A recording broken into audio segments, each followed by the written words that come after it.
Hi and welcome to Love Beyond Borders. My name is T. And I'm Drew. And this is our wedding planning series where we take you through each and every step of our spectacular wedding in 2023. On today's episode, we're going to be focused on budget and basically how you make your money go a long way. We're going to cover things on how much we plan to spend and how much we actually spend. Also look at how we funded the wedding, what were the things that we could have done better at saving, but also the areas where we made a lot of savings. So we hope at the end of this episode you have a guide on how to create a budget, how to stick to the budget, but also how to adapt your budget in a way that makes you have the wedding of your dreams. Yes, and also some of the unexpected expenses that come along with planning a wedding, because we learned a lot. Very true. Yes. Very true. So would you like to start? I think let's just get straight into it. Give you a breakdown of how much we spent at our wedding. Yeah, we've got the iPad out for this one. I was going to try and memorize these numbers, but I would have been doing you guys a bad service. And also, I'm not about to remember all these numbers. So in terms of how much we spent on our wedding, so we got married last year in the south of France in a town called, that I still can't pronounce to this day, called Hieres. I was calling it Hieres for the longest time. But yes, how much we spent in total. So our initial budget was £30,000. And that was the budget to cover absolutely everything. But we ended up spending a lot more than that. So I'm going to talk through line by line or area by area how much we actually spent on our wedding. So for our wedding planner and also for covering travel and accommodation for all of our vendors, we spent £6,700. On makeup and grooming, because you know the face had to be beat on our special day, we spent £650. On stationery, so this includes invites, our wedding website, we spent £850. For the wedding venue, beautiful wedding venue, we spent £8,700, and this was to hire the venue for one day, not including accommodation. We spent £700 on our wedding insurance and our marriage license. We spent £6,000 on our wedding videographer and on photography. We spent £8,500 on catering and drinks, £1,500 on live entertainment, £2,300 on travel and accommodation. So that was covering our airfare and also our accommodation. We spent £5,300 on florals and decor. We spent £2,500 on our welcome party, which was the day before our wedding. And we are so happy that we did that because it really broke the ice before the wedding. And then we spent, we spent £6,800 on our wedding outfits. And for those that are good at maths, what does that come up to? Wait for it. Drum roll. So remember, our budget was £30,000 and we ended up spending 70% more than our projected budget. So in total, our wedding cost £51,000. And that did not include the post-wedding trip, our mini moon, where we traveled around the south of France, all of the shopping that we did for that.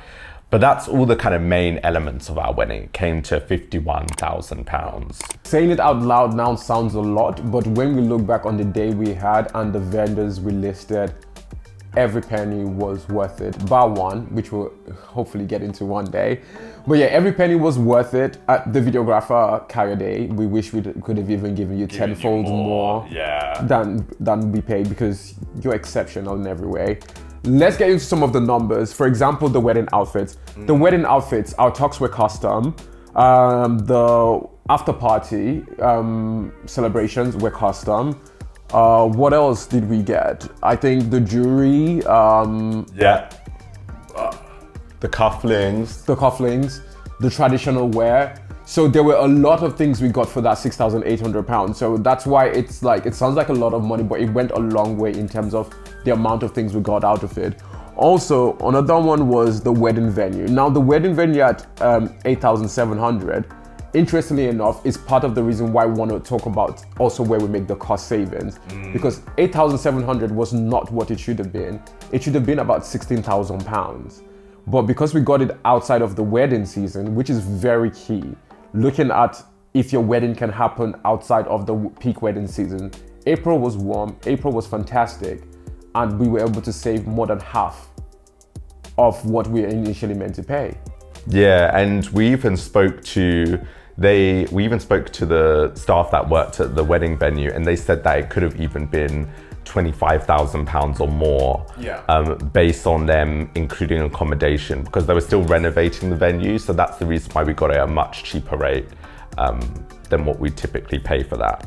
So we end up spending £8,500 on catering and drinks. This was for roughly around 65 people. And that came with a lot. So it came with a drinks reception, it came with a 3-course meal, it came with a wedding cake, it also came with like unlimited, we had an open bar for our cocktail reception during the party. It also came with this amazing, like, what is it called when you have like a meal after your 3-course meal, where they like bring out like the cold meats, desserts. And the thing is, even for the the welcome drinks for when the guests arrived for the wedding, there were canapes to start with. Then after we did the ceremony, there was a whole table of like spread.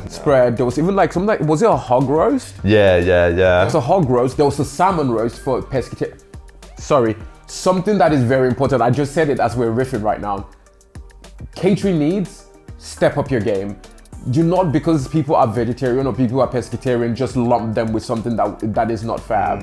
What we did is, when we're looking at the menu, we told them that you have to make sure the pescatarians and the vegetarians get as much joy in what they eat as the meat eaters. So whilst we had the hog roast for the meat eaters, we also had like a fresh salmon cut, and they tasted amazing. Did you get to eat that? I ate. I didn't eat. Okay, I was too busy dancing. I didn't eat any of the spread that they brought Andrew out. was so focused on celebrating the day. I made sure I tasted things. I mean, celebrating the day. I was too busy like sweating on the dance floor, child. We paid for it, so I had to taste everything. But yeah, very important. Remember, different guests have different needs. Step the game up for each and every person. Okay, so another area that we made a lot of savings was around deciding which vendors that we wanted to fly in versus which vendors we worked with locally. And I'm just gonna call a spade a spade. Any of the vendors that we thought that you needed to have a speciality in working with Black people, we flew them in from the UK. Yeah. So that included our DJ, shout out to DJ Chloe. It included, our videographer, Coyote, but Coyote was just so amazing that we were just gonna bring him in anyway. Yeah. Also, grooming and makeup, we flew in a makeup artist and a grooming artist from the UK as well, because we needed to know that they knew how to work with Black skin, how to put makeup on Black skin, how to ensure that it caught the light at the right angles. So that was really important for us. Of course, our wedding planner as well lived in the UK. Yeah. And another area as well, lighting is expensive. Way more expensive than we thought. Like when we were thinking about the party, the dance floor, we had really elaborate ideas in terms of how we wanted the space to be lit, and we were humbled really, really quickly. Like when we found out how much it would actually cost for lighting, we had to cut down our expectations and just think through what were the non-negotiables when it came to lighting. And we were able to save almost £2,000 just by thinking about what do we actually really need and how can we just ensure that the space kind of speaks for itself. Yeah. So the last one in terms of where we made a good saving was fireworks. Now I think this came as an unplanned saving, because where we got married was over like an airport strip in terms of like like a military base or something. Yeah, so there was a military base flights that go across our wedding venue. So we were told that we could not let off fireworks because it could be disruptive. We then instead went for, what do you call it? It's not sparklers, but almost like, let's go for sparklers. But in terms of how we try to position it, we positioned it in a way that it still had the same wow factor. And we positioned it like 4 around us and shot up at that opportune moment when Ariana Grande hit in her high note. Hit that high note, and then the shooters just went up shooters. The shooters just went up and it was just like, yeah, take it in. Yes. And we also bought candles as well. So we had, for our first dance, we had candles surrounding the area where we had our first dance. And that saved us like upwards of £1,000, £2,000 just out of virtue of us not having fireworks. Yeah. Be open to change. Adapt in areas where you can make things, you can save the cost but still have the same level of effect. Yes. I think we learned that. Yeah. Think about like, what are your non-negotiables? What is it that you truly want based on what you're looking to spend, and then adapt. Yeah. I agree. Okay, so now you know how much we spent for our wedding, you know how much we budgeted and what we budgeted those items for. Now, to round us off, what are some of the tips that we'd give to ourselves, but also to others who are looking to get married abroad when managing your budget? I think the first one is always plan for unexpected costs. Finding out that wedding planners get a commission based on the vendors they book. For example, if they book a caterer, the caterer could agree with the wedding planner that I'll pay you 10% for recommending me, and if I get booked, was a shock to my system, because then it creates doubt, like, did you get me the best deal you can get, or did you get the best deal that you can get the best commission from? Yeah. So always negotiate to your core, like, and make sure that hard. This is the base of what you're getting. Now, I married a man who basically has a vision of, he has a Beyonce's vision on a Kerry Hilson budget. On a Keisha Cole budget. On a Keisha Cole budget. So for me, I'm like, like in my 9 to 5, I negotiate. That's my job. I've also been a Yoruba man, I negotiate. So when it came to it, it's like, yeah, this is a list of everything you want, but we gotta prioritize what is gonna make the cut and what isn't. But yeah, the main thing is always create room for unexpected cost. So outside of the wedding planner, another unexpected cost is agree with all the vendors, every transportation, every accommodation to be paid in the one lump sum, or whichever way you split it. But make sure it's all pre-agreed. Because something we found in writing. Yeah, in writing. Because something we found out is that vendors can sometimes say that, oh, I have to take a taxi to the airport, so I'm going to charge you on that. But it's like, no, it's your job to figure out how you get to the airport, and everything that's been pre-agreed, we live up to, and that's it. Yeah. So, yeah. Yeah, these are absolute max values. And I think also be aware of your roles as well. Like, there's going to be one of you who's likely more of the dreamer, who is more frivolous with money, and there'll be one of you who's more cautious with money and is more conscious about spending.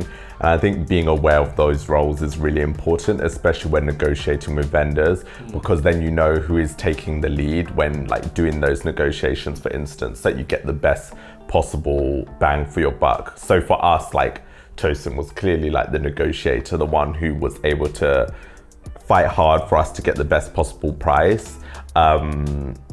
Yeah, so being aware of those roles is really important. And also budget tracking, like you have to track, even if you have a wedding planner, make sure you have your own separate spreadsheet that they don't have access to, where you can track all of the expenditure down to the penny. Because we had some discrepancies where the wedding planner we would have signed the contract and the invoice, and then we'd have outstanding payments, and the wedding planner would say it was one value when it actually wasn't the value that we agreed. And if we didn't track that spend, we would have maybe even just forgotten what the original figure was and would have paid up more than we needed to. So I think that's really important. Track everything, and track it in the currency that you paid for, and then also your home currency translation. That's really important as well. And I think as part of the tracking, your deposits, track those deposits. Yeah, what you've paid versus what you have. Yeah, track those deposits every step of the way, what you've paid and also what you're gonna get back. Because I think something we made a mistake on was that there was a deposit that the venue was meant to hold on to. If there was any damage, they'll take a deduction from it. We missed that part of the contract. So it was when, I think it was on the day of the wedding or the day before the wedding, when we went to see the venue, they were like, oh yeah, what card are we gonna put on the system to hold, I think it was like £10,000 as a security deposit, that if there's any damage, then we'll deduct it from that. And we're like, what are you talking about?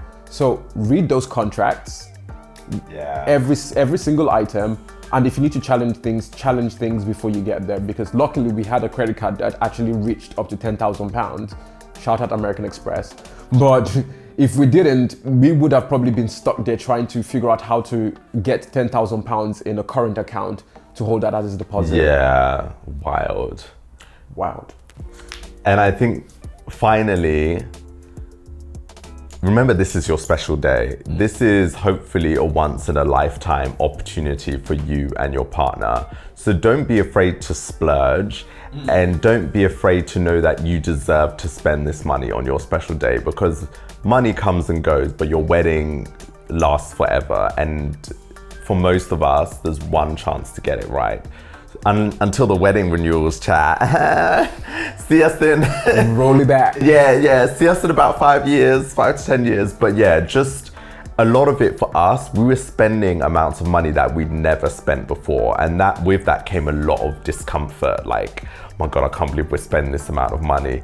And we had to just get into that mindset that it's okay to spend this amount of money. Like, these memories are gonna live forever. This is for us. This is one of the few times that we are celebrating us, we're celebrating love with our loved ones. Like, let's spend the money, like, it will come back. And luckily, we ended up coming away from our wedding with money still in the bank, which was something that we were so grateful for. All of the contributions from our guests came in really, really handy. So yeah. Yeah, actually, that's even something to add. As part of your budget, be very open to your guests in telling them that I don't want presents, I just want money through this.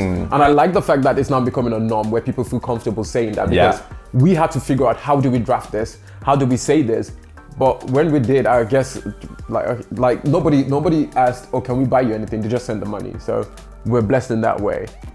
So how did we raise £51,000 to pay for our wedding? So luckily, well, depending on how you look at it, there was a lockdown in 2020.